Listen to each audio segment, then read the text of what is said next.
How are these little fizzies They're hitting? good. Okay. You're looking good. Fizzies. Cute. Okay, I was telling Sarah, I feel like I am on the Oprah show because this is so talk show, 70s talk show. This is good. Yeah. Hi, I'm Jordyn. And I'm Sara, and we're both successful serial entrepreneurs who believe the world is way better with more. More women-owned businesses, more wealth, more magic, and more champagne. But before we can add more, we need to return old business ideas that are taking up too much space in our lives. Enter The Refund, our content series for folks who are looking to return old storylines, concepts, and habits that no longer serve their life and business. Each episode, we're going to cover one topic, share 3 key takeaways, and we're going to receive a refund on what is no longer fitting the bill. Hashtag no receipts required. Listen and watch The Refund on YouTube and wherever you love to listen to podcasts. We are actually in, you tell us, we're in New Jersey. We are in New Jersey. We're in lovely Mountainside, New Jersey on beautiful Route 22. Never been. Nope. Right? It's a lovely destination for all. No, we are at the Little Words Project headquarters, which is our first 10,000 square foot space that we are. I love how she said our first. Our first large space. We had multiple other smaller spaces, but this is the biggest and baddest of them all. And it's a place to house our entire team of 40 plus employees, full-timers. Yeah.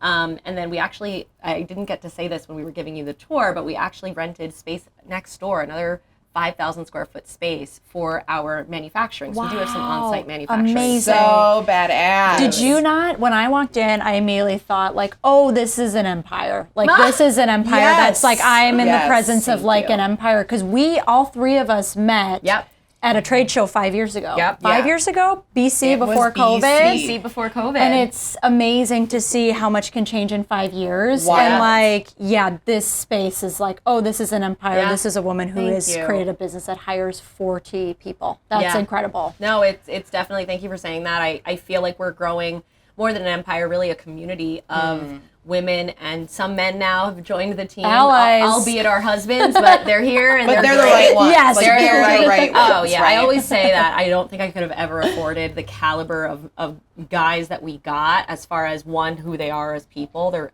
excellent, wonderful people, but 2, their skill set. If we didn't marry them, like if they weren't our husbands, we got them on sale because of that. No, so but I love this. That's how and that's fitting for the conversation today too, because I really got the whole business on sale, and that's how we were able to do it. As far as how we built everything is a barter.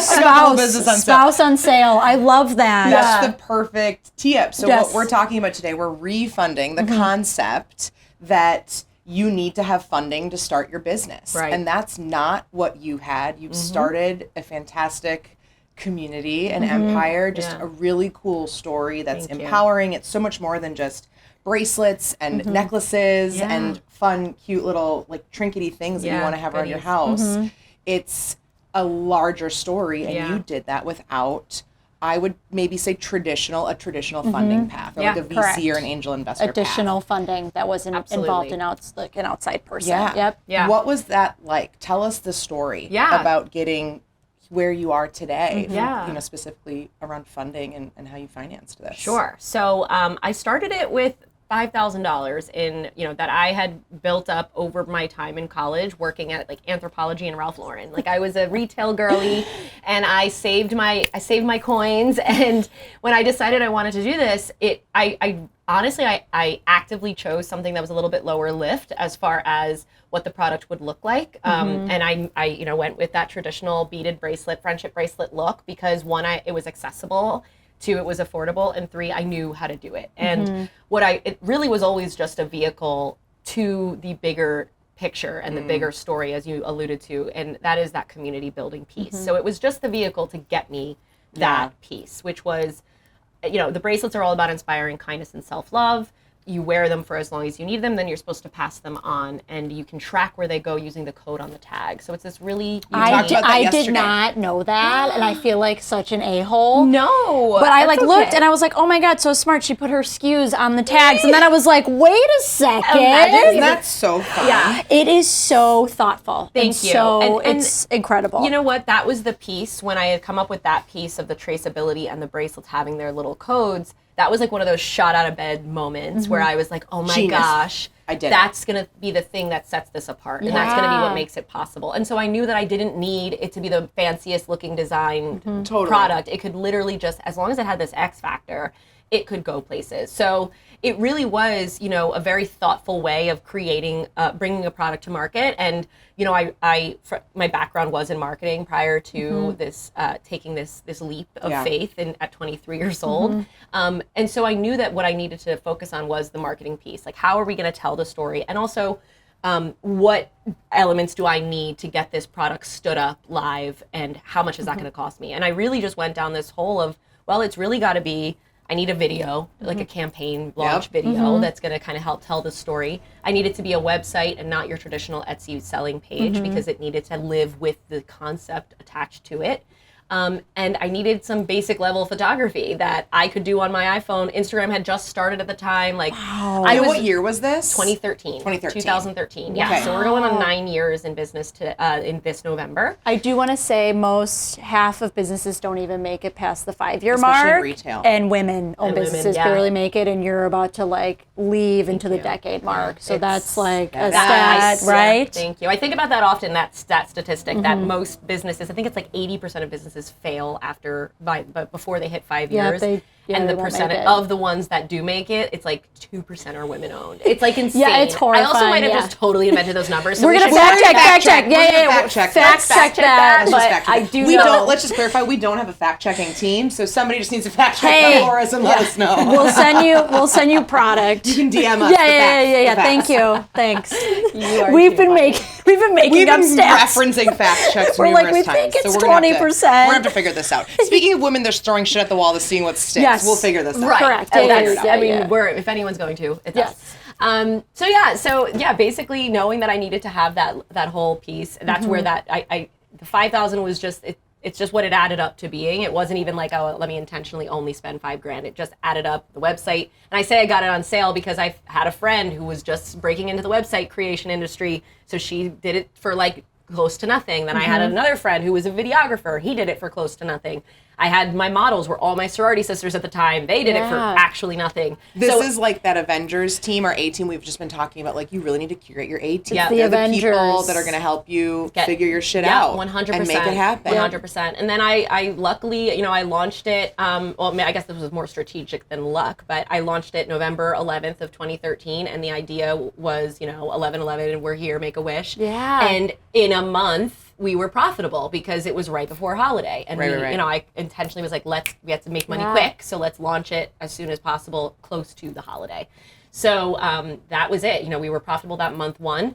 And, to go back to the story of how the funding, how it was self-funded this whole time, it was really just taking whatever we made, putting it back into the business. Taking whatever we made and putting it back into the business. And I was lucky in that I had a supportive parents who not only did they allow me to be bracelets in their basement, but they were cool with me not going to law school anymore and choosing this path. So it's going to be bracelets now. Yeah, right. No more law. Exactly. But look at this. But look at how cute this is. Yeah. You've never seen this before. Very Listen, unique. you'll make one that says "I object." Right. I mean, that's basically going to law school, right? Yeah, exactly. Yeah. Exactly. I actually want one that says "I object." It's honestly kind of cute. Yeah.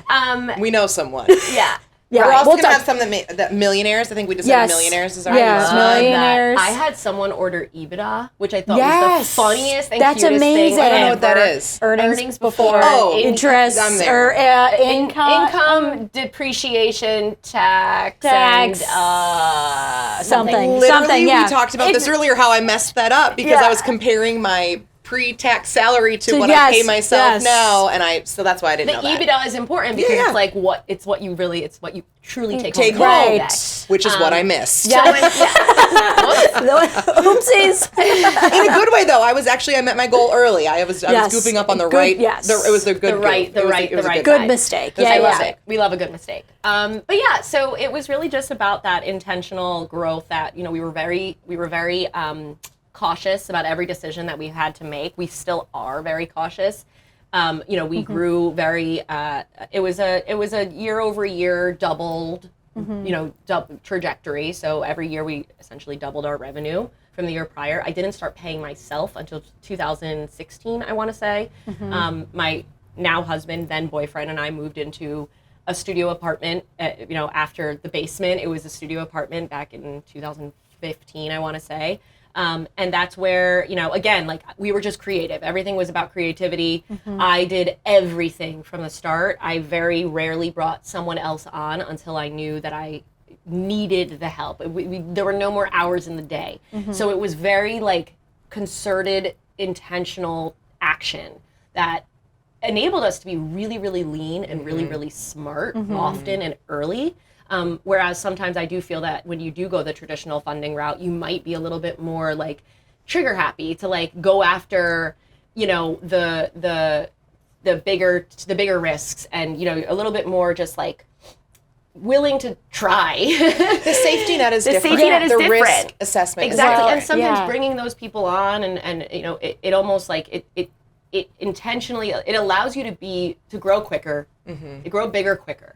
Whereas I actually really liked, and for something that is community based, I liked that slower burn because it meant that the people that joined the team were actually going to be here for the long haul. Right. And the people who joined the community were going to be here for the long haul which is true with your lifers who are purchasing, with the team that we just walked by out there. You see them. You've seen, like we've seen them on social media forever, right? And like they're actually really here. It's like still it's doing so it. cool. Yeah. So it allowed us to have like, yes, it's a slower burn, but it allowed us to have a really intentional and intentionally set base that helped us, And you think about ownership. Like, if you get funding, you have pressure from folks who have a vested interest. So that means you got to move faster and prove that you can put money answer to that. and put more money in their pockets or deliver on what it is they signed up for, which again isn't bad depending on your partnership. But again, it's the fast and the furious versus growing and then building a more loyal customer base. Not that you wouldn't with funding. It's just paces. What pace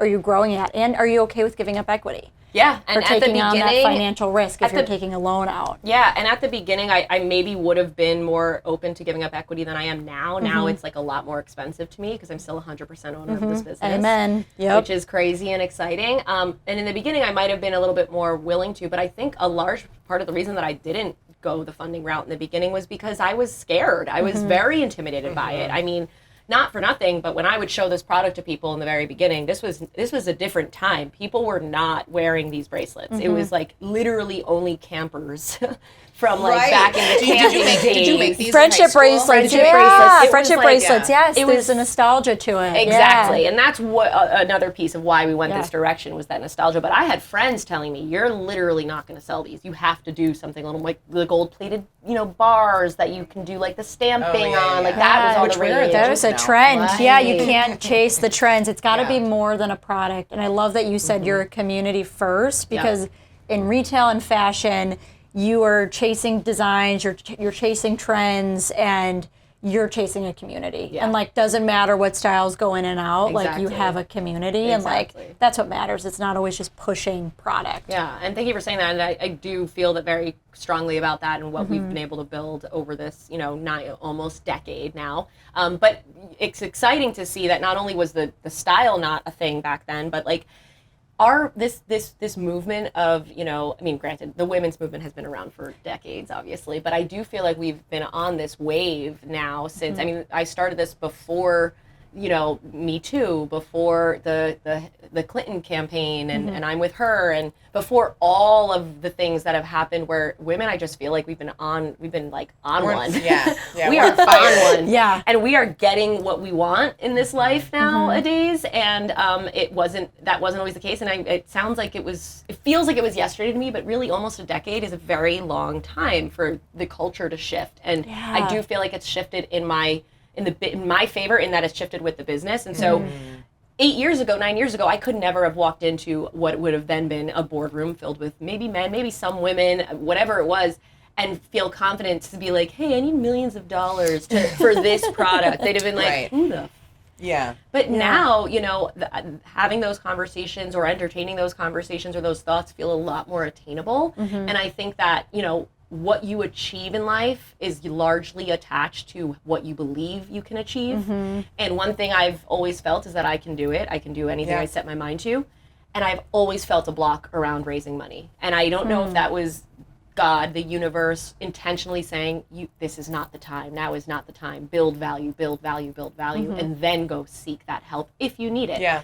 And I will say that I do think that was the best way for us to run this business. And I don't think that's the best way for everyone to run a business. And obviously there's different ways to do this, but for us and building that community and building that value, the slower burn where we were actually handcuffed and we couldn't move quickly in a lot of ways, it actually enabled us to build a more solid foundation so that now if I am going to go and raise, and we have been entertaining some conversations about that, like it's coming to me. I'm not going to a boardroom. They're knocking on our door. And I'm able to say, hey, this is what we've built.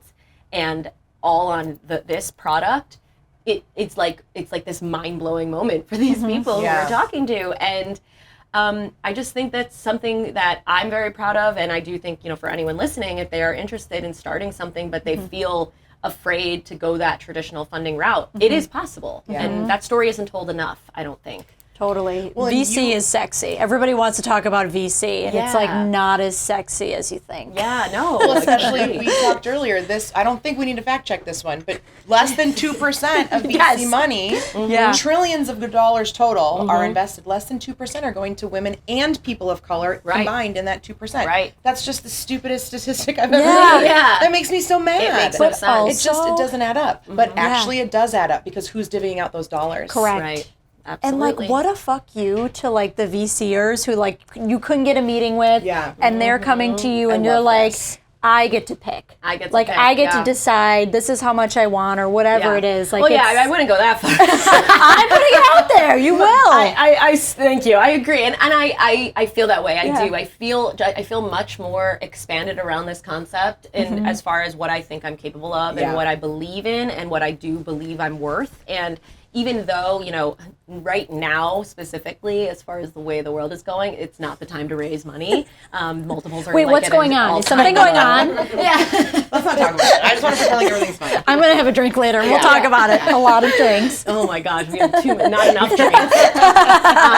Not enough drinks or enough time. But no, I mean, it's like not the right time to raise money. Yeah. Multiples are like historically at all-time lows. And if I did want to do something, I would be still having to, sacrifice some value that I do believe we're worth. But I feel like the equity, though, it's now very expensive to me as far as like what my heart believes. Love that. I also am in a place where it's been a long 10 years. Yeah, you've worked. I'm raising a baby and want to continue to build my family. Like I'd like to kind of secure the bag in a little bit, and as much as I love what we're doing and I still want to be doing what we're doing, I think now the decision to raise money or not is much more about like, do we want to achieve that hockey stick growth that we know we're capable of because we know what we're going to be? Or do we want to keep this slow burn and ride it out and keep going and see how far we can go? I'm leaning towards the former because I do feel like, the time is now, whether it's going through, the traditional funding routes of VC money or even just strategic partnership investment, which I think is more aligned with what I would like. Or, really just hitting up our friends at Chase Bank and say, let's get a bigger line of credit because you have to spend money to make money. And once we started in another episode, it's true. Once we started, kind of hitting those upper echelon revenue numbers, it started feeling like, okay, every decision could potentially be like $1 million decision. $1 million mistake is $1 million mistake. And so, we really have to be, it would be nice to have a little bit of, funny money, as I like to say. Funny money to play with and not be like, oh my good, like if the weight of the world is on our shoulders. Funny money. I like fuck you money, but funny money, I want fuck you money, but personally, I like funny money for my business. It's a both and. Yeah, yes and. Like wait, you know what I love is that you just like were so open about you want fuck you money. You said I want fuck you money. I recently was at a lunch, and this is like kind of messed up to say, but I was a little tipsy. And I was a little tipsy with my friends, and I was just like, I just want to be a rich bitch. We were just talking about that earlier. And I don't want to be a mean girl because I'm a nice girl. You want wealth, a wealthy woman. Bitch is like, I want that wealth, but not just for me, for the world at large. Like I want to decide what happens in this world, and I want to use my money to do it. That's how we participate, is through wealth. Right. We literally just talked. My maiden name is Sajati. The yacht is Yachty Sajati. the private jet is Sarah Air. Like, we're putting it out there. Oh, you're already giving us we the got whole it. thing. Well, you know the brand. You're already building the brand. I know what it is. I told her we have an idea where it's going to be called the Millionaires Club. Eventually the Billionaires Club, where it's a network of women that like we travel and we visit each other and we celebrate all the work that we've done because let me in it. And we invest in other things together, right? We're like, all that's the putting thing. because that's how we have power is through money, and women are not told to have money. That's something. And that's we why you feel bad saying rich. I want to be a rich bitch. Yeah, I feel bad saying that. How dare you? You've been conditioned to think that that's a shitty, narcissistic concept. Yeah, which that's bullshit. And also you feel this, you feel badly like kind of being or demonstrating wealth, especially as a business owner, because, I also am mindful of the fact that like, because we got this business on sale, I got a lot of my employees on sale, and these girls and men left former positions taking a pay cut, myself included. Like we're all making less than what we could probably make if we were out in the world. Yeah. And that's something that is another driving force behind wanting to get funding, because I want to pay my people. Like I want my girls, I want my team to be rich bitches. Yeah. Like, I want us Let's all do this together. I want us all to walk away with a little bit of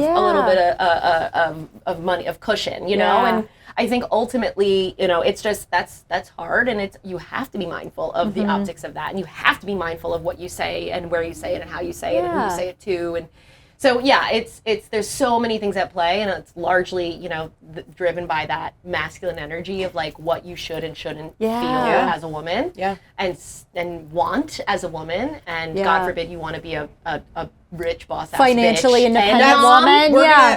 Doing it both. God, that's a whole other how, episode, right? How dare you? How dare you? Bad mom. Bad mom. You mean so we gotta add rich bitch. We're gonna also do rich bitch. I like wealthy women. I like Millionaires Club, Billionaires Club. I'm gonna do Millie. We'll do it all. Yeah. You know what's funny, Sarah? You were one of my original orders, because what's your word? Fuck it, or like fuck. I did ask. I think on those bracelets we said doing cool shit. Doing cool shit. I remember that. That was fine, but you did want something with the F word. Yeah. And I remember it was like vintage Little Words Project where we were like, I don't think we could do that. Yeah. I don't know. I think you said no to the F. I think I might have. But then I bought the smiley face. And guess what my number one selling SKU is? Be fucking nice. Yes. But also, I'm the biggest potty mouth in the world. Potty words are welcome here. We Thank you. I didn't even ask. Yeah, I know. How many times have I said fuck? Yeah, no, fuck it all. Right. Anyway, I genuinely it's just funny because you were one of those original expanders for me. That is like, you can do it. You can be a badass and a boss, and it's okay if you're cursing.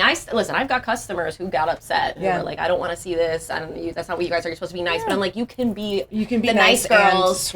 And swear. You can be I'm not a swearing rich at you. bitch that you made your own money. And a mom, who breastfeeds as long for a million years. Yes. Like, I can be breastfeeding and conducting business. Yeah. Like, that's okay. And it happens often where I'm breastfeeding on calls, and that's just the way it goes. Yeah. So I just think we all as women need these expanders. We need people in our lives that we know have done it or could do it or make it possible. And I hope that, through even just this episode, I can be that for all those young women out there who feel that this barrier to entry of creating a business is having to go get money, when really you can start somewhere and let that money come to you and then reinvest it and get creative. If it's, dating someone who, whether man, woman, otherwise, who's going to help you with your half of the rent so that you can build your business so that one day you can fund your whole life together. Yes. Or if it's leaning on your parents, or if it's leaning on friendship, forget a significant other, know? You can lean on someone who, can I be on your couch to make these bracelets even though I don't have money to pay my rent? And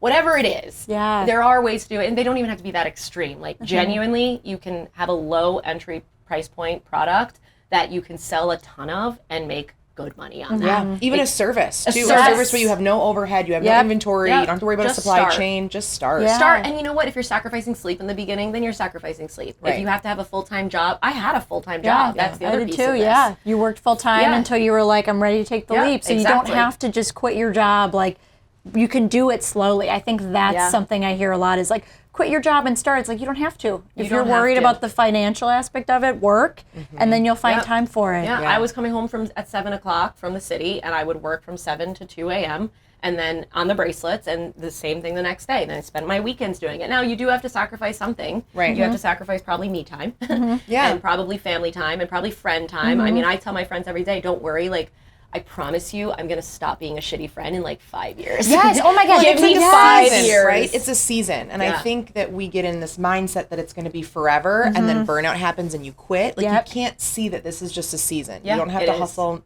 all the time, forever and ever. There are going to be seasons of hustle. There's going to be seasons of rest. Yeah. I try to share that also with my team too, who like, we're all burning the candle at both ends. And I am so grateful because they're doing it as people who just essentially adopted my dream and made it their own. And you know, I think ultimately it's about putting out there into the universe what you know you deserve and what you know you can achieve and what you know you can get. Let me hold my crystal. Say it. Yeah. Say the manifestation. Say it. Yeah, it's true. And I think that is fully what got me to where I am today. And I think as we turn this corner into maybe looking at funding now, I feel so much more open to it, and I feel so much like it's so much more possible than it ever was. And I think that's really gonna inform every next move we make. And Well, I'm excited. I feel like there's a part 2 episode I here. think there's like, totally I think there's a part something 2. we come should back and follow talk up. about. That we should do follow-ups. For sure. We'll do a follow-up. Yeah. I would love to hear what happens end of the year. I'd be happy to loop you in as we get further down that line. So cool. Have those conversations, and maybe we see what I think it's a cool kind of case study too, like what we grew without funding, and then if we did need funding from this point forward, how much quicker is that growth? Is it much quicker than it would have been otherwise? How did it how does it compare and contrast to the first decade, right? And you know, so on and so forth. But I think no matter what, and I'll leave you with this, and that is that when Bill, my husband, and I, and he's also my COO now, when we talk about this next step and whether or not we do want to seek funding, it's always a matter of we can, but we don't need to. And we bring ourselves back to that because, and I think it's what has enabled us to go into these things without our hearts racing and without tripping over our words and without getting scared, because at the end of the day, we have built a foundation, and this is a foundation that is so rock solid that if worse comes to worse, I can literally turn off growth and stay providing the community that we have with different bracelets, different words, or just what we have, and we can continue to grow. We can continue to be a sustainable, a self-sustained business, and that is huge in and of itself. Yeah, that's really powerful. And I think anyone can. I really do. I think anyone can do it. They just have to be creative and think outside the box and be willing to ask for help. And it's okay to ask for free help. Sarah knows how many times do I try to say, Sarah, any discount you can provide. Still to this day. You don't ask, you don't get. I'm like, the closed mouth does not get fed. Amen. You say, what can you do for me? Yes. Right. And we talk about it, do. right? And it's a conversation. It's like, hey, this is what I can do, or this is what I can't do, and right? In the same vein, I really value when I find partners that are good partners and they work well and they're excellent at their jobs. I really value that. And so I'm like, I also really believe in paying people what they're worth. And sometimes I just have to say something as creative as, listen, I'm going to pay you, but can it be after Christmas? Yes. It's going to happen, but it's going to be at the Q4. And that's okay. Just be creative. Ask for what you feel you deserve. Ask for what you feel that you need, and lean on the people who want to give you that, and they stick around, and then it comes back tenfold. I mean, how many clients have I sent your way? Honestly, we were just talking about this story. I said, so Jordyn asked me to come to New York now. Yeah. That's where we all met. I was like, Sarah's fantastic at sales. I need a sales team. Come with me. 2018. And that was within my first year of being full-time as a business owner. And that felt like a huge risk for me to fly out there, be away from what felt like very clear, obvious money-generating activities. You know, I had to have a conversation with my husband about it, right? Like, we really just needed to make sure that was a smart decision for us, and it felt risky. And I was like, you know, fuck it, this feels right. Something about this feels perfect. I went, I took the risk. It was an incredible trip. Super fun. I met you. When we met. And I was telling Jordyn, I've never worked with a client longer than you and I have worked together. So talk about expanders. Not only are you hand hug. I know. That's like so you cute. have sent me so many clients, and you keep coming back for more. I keep coming back. It's so special because seeing your brands, multiple brands, I've got goosebumps, you guys. Seeing your brands evolve, I got to be a part of that story, and that is what just I could like cry. That's what I want to do every day. I want to help other people make their dreams come true, and in turn, that's my dream coming true. Like, it's amazing. How cool is that? It is. You are one of the few people in the service industry, I would say, right? Services, business that I want to come back to. And like every time I've got a couple things in the hopper. I can't wait to test and share.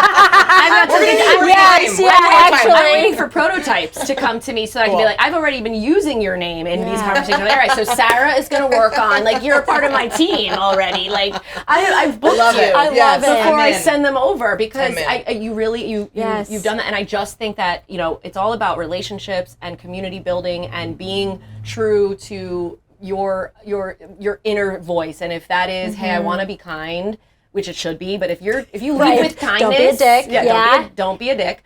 If you lead with kindness and you interact kindly, then I know and I feel confident and comfortable asking you, hey, Sarah, can we work on something here? What can we figure out? I want your eyes on this. I want your creativity on this. I want your brain on this. But I can't afford the full price right now, but I promise I'm going to get you back. And it's a cycle. And like, women are incredible if you have the right mindset and abundance, where I know there is enough money, there is enough time for everybody to succeed.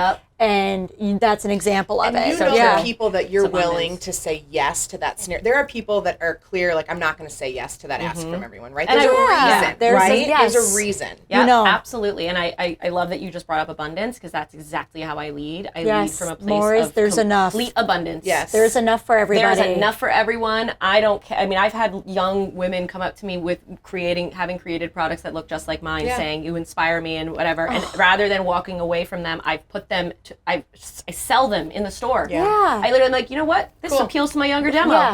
Put it in. Yes, and she's one of our best sellers. I'm literally waiting for her to recreate more bracelets that I can make right here, right now. But that is the power of women as leaders. It always goes back to the community. And then what you're teaching is younger generations, that it's not a step on each other to move forward. It's a, hey, there is so much money in this world. Oh my God. There is always enough money, and never the wrong people's pockets.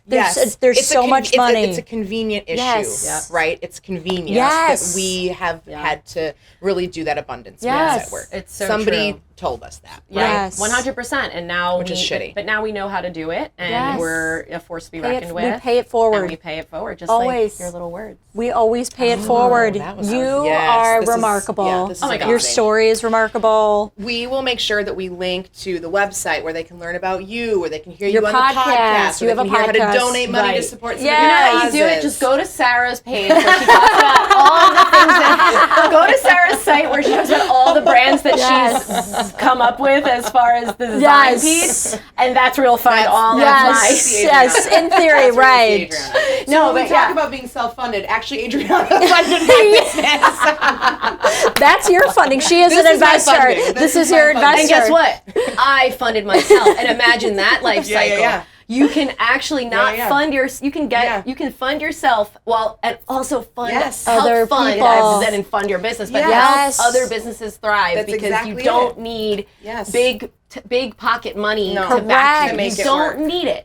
Is it great? Sure. But funny money. We love funny money. But we don't need it. At some point you might. But that's a decision point. Do I take it, or do I say, no, I'm good. I'm good on this wave. This trajectory. So it's really a matter of that, and you get to decide. And that's the best part. I love it. This is so great.